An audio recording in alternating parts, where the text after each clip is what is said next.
Friends, നമ്മൾ നേരെ തെച്ചിക്കോട്ടുകാവിൽ പോയാണ്. ഒരു ആനേനെ കാണാൻ പോയാണ്, രാമനെ കാണാൻ പോയാണ്. അപ്പൊ നമുക്ക് സ്ഥലത്തെത്തിയിട്ട് കാണാം.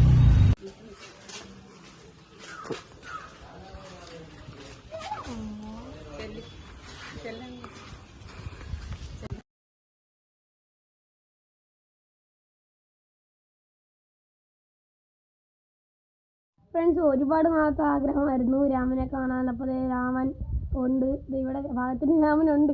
ഇപ്പോൾ സുഖചികിത്സ ആയതുകൊണ്ട് രാമൻ ഇവിടെ ഉണ്ട്. സുഖചികിത്സ ആയതുകൊണ്ട് കയറിൻ്റെ അടുത്തോട്ട് ആരെയും വിടത്തില്ല.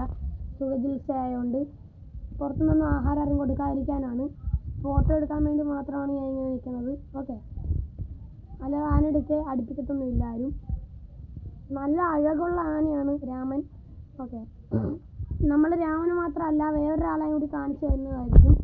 ഓക്കെ, രാമൻ നല്ല സുന്ദരനായിട്ടുള്ള ആനയാണ്, എല്ലാം കൊണ്ടൊരു ആനച്ചന്തം. അപ്പോൾ അടുത്തായി നമ്മൾ തെച്ചിക്കോട്ടുകാവ് ദേവിദാസൻ എന്ന് പറഞ്ഞ ആന, രാമൻ്റെ അനിയനെയാണ് നമ്മൾ കാണാൻ പോകുന്നത്. ദേവിദാസൻ ഇവിടെ ആ ഒരു കുന്ന് പോലത്തെ സ്ഥലമുണ്ട്, അവിടെയാണ് നമുക്ക് പോകണം. അവിടെയാണ് താമസിക്കുക. വേറൊരു ആന ദേവിദാസനാണ് ഇപ്പോൾ കാണുന്നത്. ഇതാണ് നമ്മുടെ ദേവിദാസൻ, കണ്ടോ ഗീസ്, ദാസപ്പൻ. ഓക്കെ, നല്ല കരിങ്കറുത്തൊരു ആനയാണ് ദാസപ്പൻ. നല്ല ലുക്കുള്ള ഒരു ആനയാണ്. എനിക്ക് ഏറ്റവും ഇഷ്ടമുള്ള ആനയിലൊന്ന് ദാസപ്പനും കൂടിയാണ് ഗീസ്.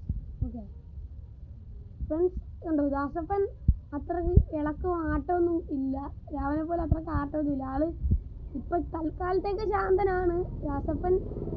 ഹസ്ബൻഡ് അറിയാമല്ലോ ഗീസ് നിങ്ങൾക്ക്. ഓക്കെ, അപ്പോൾ പിന്നെ നമുക്ക് രാമൻ്റെ അടുത്ത് വന്നു. രാമൻ്റെ അടുത്ത് വന്നിട്ടുണ്ട് നമ്മൾ. അതെ, വേറൊരു മൊബൈലിൽ നിന്ന് എൻ്റെ ഫോട്ടോ ഇങ്ങോട്ട് എടുക്കുന്നുണ്ട്, അതിനുവേണ്ടി ഞാൻ നിൽക്കണത്. ഓക്കെ ഫ്രണ്ട്സ്, നമ്മുടെ രാമനാണ് ഈ കാണുന്നത്. അപ്പോൾ ഇനി ആനയെ കഴിച്ചിട്ട് വീണ്ടും കാണാം.